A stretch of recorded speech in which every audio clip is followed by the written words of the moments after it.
এই পেঁপেটা বাজার থেকে নিয়ে এসেছি, কেমন হয়েছে বলো তো। আর এরকম লম্বাটে পেঁপে মা বলে নাকি ভালো হয়, মানে দানাটা একটু কম হয়। আমাদেরও গাছ ছিল তো, আমাদের গাছে এরকম লম্বা লম্বা পেঁপে হতো একটা গাছে, আর একটা গাছে গোল পেঁপে হতো। গোল পেঁপেটা না অতটা মিষ্টি হতো না, কিন্তু এরকম লম্বা পেঁপে যেটা, সেটা খুবই মানে ভালো মিষ্টি হতো আর কি। তাই আমি বাজার থেকে নিয়ে এসেছি এটা।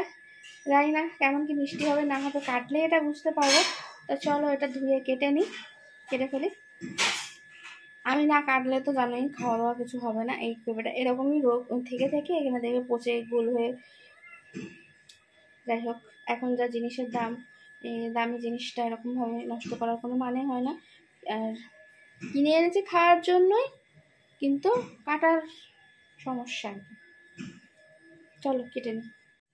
চলে এসেছি, বটি বাটি সব কিছু নিয়ে ধুয়ে, পেঁপেটাকে ধুয়ে নিয়ে এসেছি। আর কেটে ফেলার পালা। মা বলছিল বাইরেটা বসতে, মানে বাইরে বারান্দা, এখানে পাখাটা না হাওয়া ভালো জোরে নয়, চালালে ওই কারেন্টটাই উঠছে, কিন্তু আমাদের গায়ে কোনো হাওয়া লাগছে না।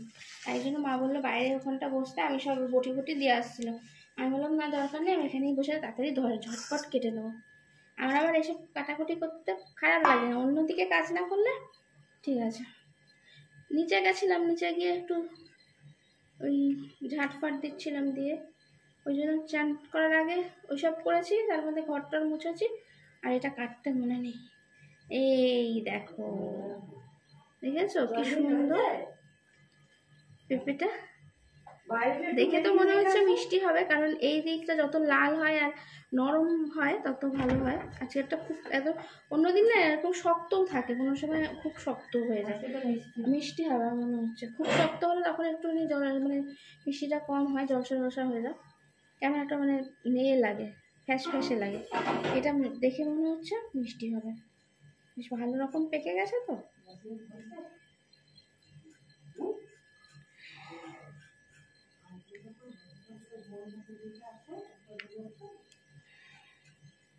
এই কি কাটাকুটির পর একটা ঝামেলা হয়, এই যে আবার বটি ফটি ধুতে হয়। বটি ফটি এইরকমভাবে তো রেখে দেওয়া যাবে না, নাহলে পিঁপড়ে হয়ে একদম ভরে যাবে। এমনি গরমের সময় প্রচুর পিঁপড়ে, যেখানে সেখানে পিঁপড়ে। আর যদি এরকম মিষ্টি কোনো আইটেম পায় ওরা, ব্যাস বড় করে পিঁপড়ে চলাচল করতে আরম্ভ করে দেবে, তখন এদিক কামড়াবে ওদিক কামড়াবে। তার থেকে বাবা ধুয়ে ধায়ে পরিষ্কার করে, আর মা পছন্দ করে না এইসব। ফল টল কাটা হলে তারপরে আবার বটিটা ধুয়ে রাখে। পেঁপের দানাগুলো প্রত্যেকবারে রেখে দিই, মানে লাগানোর জন্য আর কি। কিন্তু সত্যি কথা বলতে এখনও সেরকমভাবে আমাদের এই ছাদের জায়গা ছাড়া এক্সট্রা জায়গা নেই তো, আর ভালো লাগে না। গাছ ফাছ হলে না কাটাকুটি হেভি সমস্যা।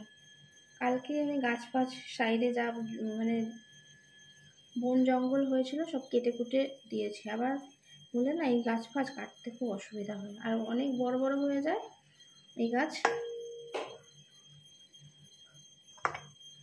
দোতলার সমান হয়ে গেলে তখন কাঠটা খুব মুশকিল।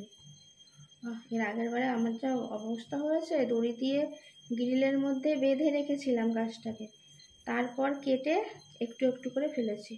আর নিচের দিকটা রেখে দিয়েছিলাম, ওটা আমি কাটতে পারিনি, আমি হাইটে পাবো না আর কি, আমার হাতে পাবো না।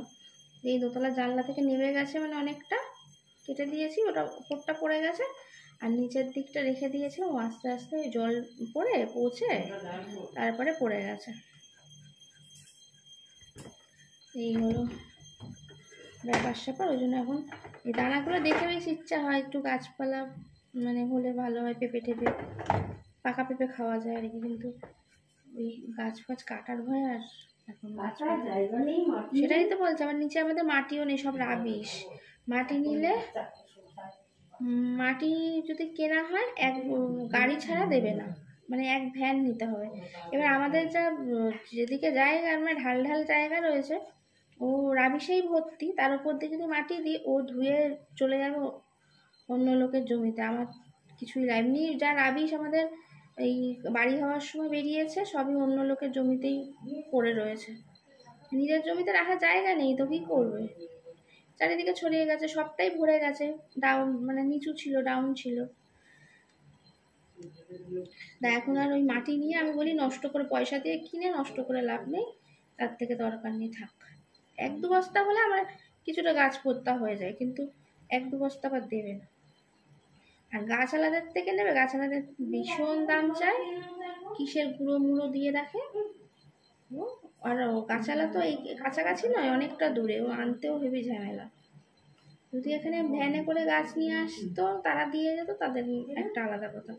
আর গাছ বাজারে যে যারা বসে তারা মাটি বিক্রি করে, তাদের থেকে আনতে অনেক সমস্যা।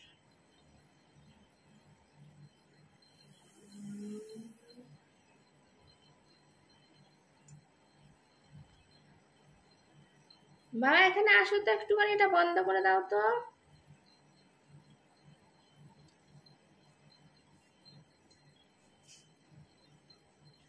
বন্ধ করে দাও তো, এই পাশে টেবিলটা। চলে এসেছে, দেখো কেটে কুটে নিয়ে কিছুটা তুলে রেখে এসেছি, কারণ একদিনে খাওয়া যাবে না অত বড় পেঁপেটা, আর খেতে তো হবে আমাকেই। এরা তো সব দেখে, মানে দেখে রেখে দেবে আর কি, একদম খায় না কিছুই, মানে কি বলবো, আর কিছু বলার নেই। সবারই মানে যখন এরকম সামনে কিছু দেখে তখন অরুচি হয়, আর যখন বাজার থেকে আনা হয় না তখন এই নিয়ে আয় অনেকদিন নিয়ে আসছিস না, এই কি তোকে এরকম বললে তোকে টাকা দিয়ে তুই নিয়ে আসিস না, যেই তুমি নিয়ে আসবে আর সবাই দেখে এরকম করে দেখে, আমি খাবো না রে, ভালো লাগে না। এইরকম করতে থাকে, কি বলবে বলো, কিছু বলার নেই। তো যাই হোক এখন খেতে হবে, যাও। তাই কিছুটা একটু ফ্রিজে বললাম রেখে দিতে, বলছিল সবগুলোই খেয়ে নেই, সবগুলো খেলে আমাকেই খেতে হবে, এত অত্যাচার সহ্য করা যায় না। এক্ষুনি পেট ভরে ভাত খেয়েছি, আবার এখন যদি এতটা খেতে হয় তাহলে আমার অসুবিধা হয়ে যাবে, তাই জন্য বললাম তাহলে কিছুটা তুলে রেখে কালকে আবার খাবো, তাই না বলো, ভালো করেছি না? খাওয়ার আগে সবসময় জল খেতে হবে, তাই জন্য আমি এখন জল খাচ্ছি। আর ঢুকে ওই যে এটা নিচের ওটা দরজার তলায় ওটা কাপড়টা দিয়ে দাও।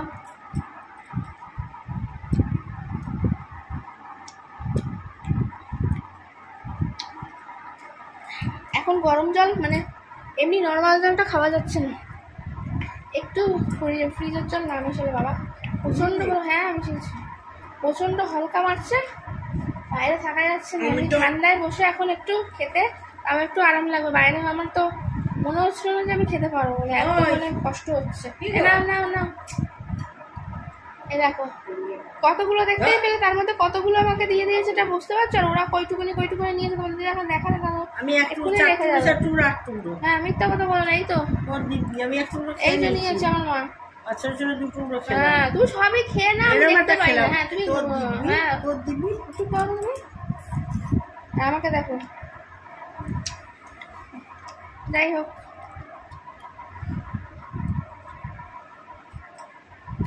দারুণ মিষ্টি, ভালো আছে না? একদম মুখের দিকগুলো নিয়েছি, দেখো আমি মাঝখানে নিচের পিসগুলো না।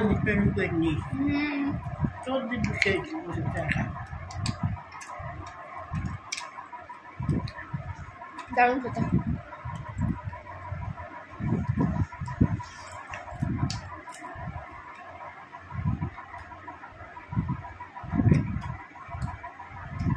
কেটে কেটে খাবে না নষ্ট করবে,